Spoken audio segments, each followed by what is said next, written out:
this is not about me. This is about the Democrats once again fumbling the football on the 2-yard line. Hello, my name is Ashlee and welcome to my channel. Today we are going to be talking about the media's obsession with Hasan Piker. So lately the media has been obsessed with Hasan Piker mainly because how much he has been helping in a lot of progressive races. So both AOC and Abdul Al-Sayed were on mainstream media and they were asked basically like, do you condemn Hasan Piker? And it's really ridiculous, and he's like the topic of all these CNN panels. Fox News is talking about him 24/7. And honestly, it's just really frustrating.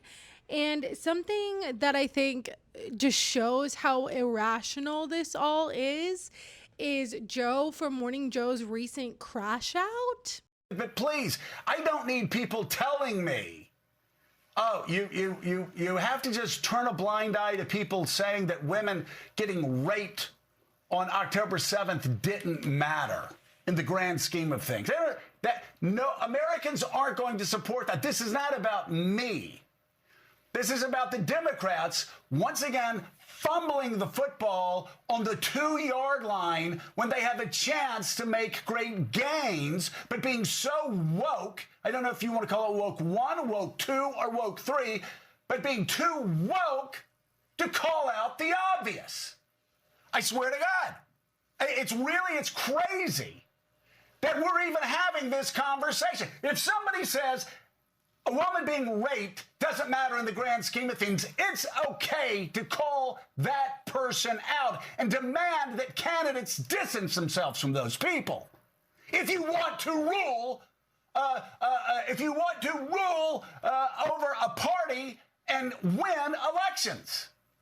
If somebody says going to a rally the day after Hamas slaughters more Jews than any time since the Holocaust, it's okay for Chuck Schumer. It's okay for Hakeem Jeffries to call that despicable and demand that people distance themselves from that. That's okay.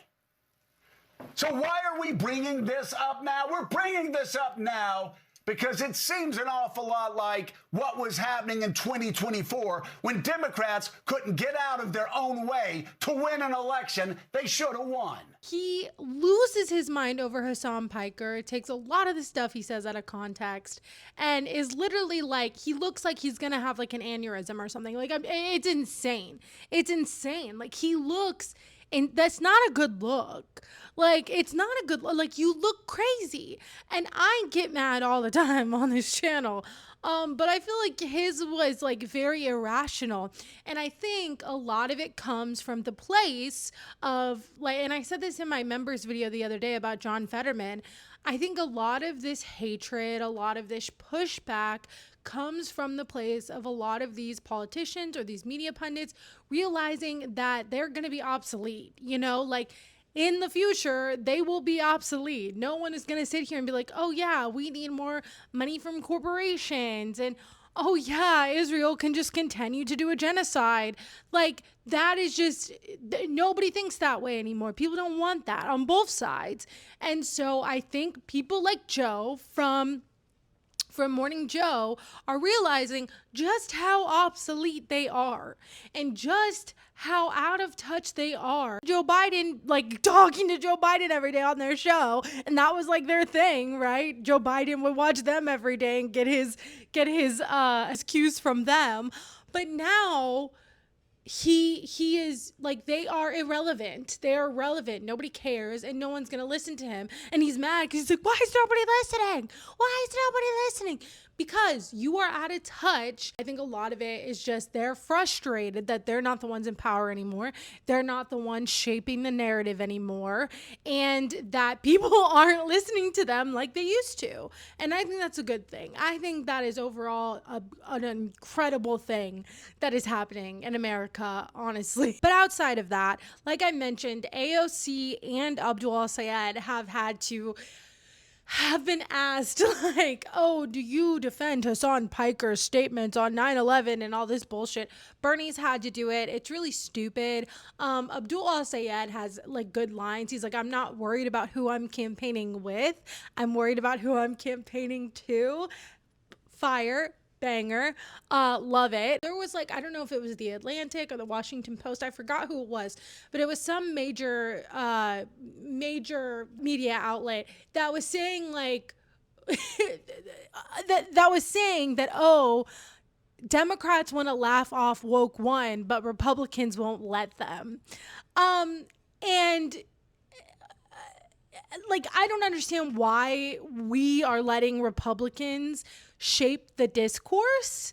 And it happens all the time. And I've been seeing all of these headlines like this from all of these different media outlets. Of course, they're all owned by billionaires, so that's why. But of just talking about how, like, oh, you know, Republicans won't like this, conservatives won't like this. And it's like, who cares? Who cares? Why are we letting them dictate our politics? I do think it's crazy that we have let Republicans like shape so much of the discourse. Who cares if they don't like it? I don't care. Like, I don't care if they don't like. A lot of people in New York actually really like Zoran and are just tagging Zoran and things, and he's getting them done. It's wild. So actually, he has one of the highest approval ratings of, like, any politicians in America. And so it's like, I don't care what Republicans have to say, because I'm sure there are Republicans in New York that are really happy right now. So it's like, I don't care. I don't care what they feel about what we're saying or our message. I don't care. And so that's one thing. But the other thing is this condemning Hasan Piker also brought up another issue that has been very much being debated online in the left, and that has been, like, woke one. So when AOC was asked about Hasan Piker, she basically was saying, like, you know, for so long, the Democrats were saying we need a Joe Rogan of the left, but not Hasan Piker, right? Even though Joe Rogan says insane stuff. Another person who's been made an issue is Hasan Piker, who obviously endorsed Abdul Al-Sayed in Michigan. You've been on his live stream, you know, at least a few times. He's somebody who said, you know, that America deserved 9/11. Now, he backed off from that. Yes, yes, he's apologized. But he said a lot of controversial things. Is he somebody that should have a role in the progressive movement going forward? You know, I think when we look at our elections that have happened, we have lost young people. Much hay was made about the fact that we lost young men in the last election. And many of the same consultants that are wringing their hands today were the same ones talking about how we need to go on Joe Rogan and we need to be not so, you know, willing to engage in cancel culture. And I think that the flip-flopping on this is a tactical debate that they may be having.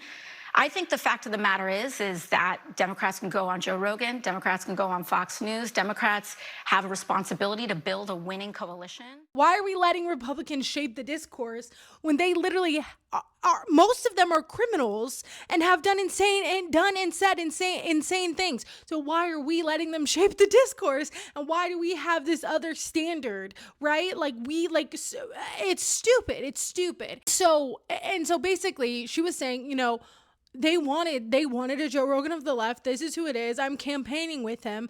You guys are trying to cancel, quote unquote, cancel him or play this cancel culture game. And Abdul kind of said the same thing. When asked about Hasan Piker's comments on 9/11, Senator Bernie Sanders called it a dumb statement. Do you agree? Do you disavow those comments that America deserved 9/11?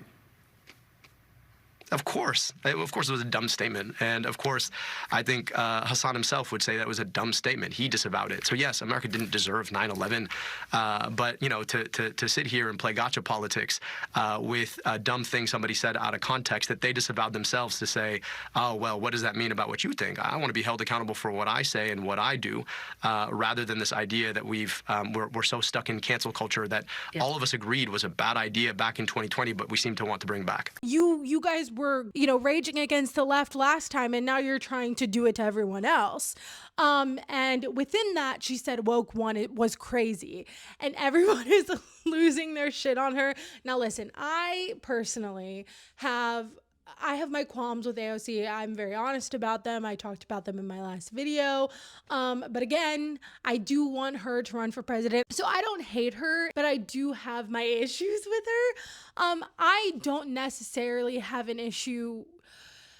I don't have an issue with this. I understand why people are like, okay, well, we were saying defund the police and now everyone doesn't want to do that, or they're having to say it in different ways, or the policies are a tad bit different. And I understand how that's really frustrating because, like, again, I've been super frustrated that we've had to be in this party with the Democrats while they're actively trying to oust us with their millions of dollars. Like, we still have to play along, and it's a very frustrating reality. I guess my example of understanding where she's coming from is Hasan, because Scott Jennings put out a video, and I think also like Fox News. I don't think it was just Scott Jennings. I think Fox News talked about it too on a different segment. And he was like, I'm racist. But he was being sarcastic because someone was saying something to him or whatever. But they were playing it as if he was saying, no, like, I'm actually racist. Like, that's what I'm saying. Like, I don't think he should be, like, canceled for that. I don't think he should be, like, quote unquote canceled for saying the 9/11 thing. I think that that's what she meant by it. But I think a lot of people are taking it as, like, they don't want to abolish the police anymore. And this also has to do with like Maylot. She had a response about Palestine that wasn't very good, but she has since come out and said, I messed up, I shouldn't have said that, I messed up that line. And so I do think that we have to be able to give people grace, and we have to be able to, like, let people learn, because I am really bad at saying things sometimes, and I don't think I'm perfect when I say things. And so I can understand speaking. I can understand saying something and that not be what you really mean to say. But I also think that it's good to hold especially our politicians accountable. So I think it was good that she felt the need to come out and say something about it, and say that, that she didn't mean to, and all this other kind of stuff. Like, I think it's good that she felt that pressure. So that way, next time she doesn't do the same thing, right? And so I do think it's good that she felt that pressure, and I do think it's good that we keep our politicians accountable, even the ones that are progressive, that we're helping get into office. Definitely think there are things to hold AOC accountable for, and especially around, like, the electoral politics season recently, and, like, not making bold enough choices. Like, I think those are the things that people should be upset with her with. I don't think people should be upset with her over saying the woke one thing. A lot of people have said that. It's not just her. But I do understand the sentiment behind it, because a lot of what's happening right now is people are getting really frustrated because a lot of the socialist or progressive leftist candidates are not... they're being really bold. They're saying abolish ICE. They're saying, they're saying a lot of stuff that is bold. But when it comes to policing, people are not as bold anymore. And I think that is very frustrating to a lot of people. And I can understand that. In Zoran's case, for instance, New York City has had, like, the safest year so far since he's been mayor. And I think that shows when people have the resources they need, when people are getting help that they need, when they're getting, when there are grocery stores that are cheaper, people aren't as desperate, right? And these crimes of desperation don't happen, right? And I think that is a great example of how socialist policies do make cities safer, and it's not investing in police officers, right? It's not making our police forces like militia forces, right? Going back to Hasan and Scott Jennings, he might actually sue Fox News and Scott Jennings. So if that happens, we are definitely going to follow that. And yeah, that was the video today. Well, all right. Thank you so much for watching this video. Tell me what you think below. If you disagree with me, please tell me. Yeah, I'd love to hear your thoughts. All right. Well, I will see you in the next video, and I love you all very much, and bye.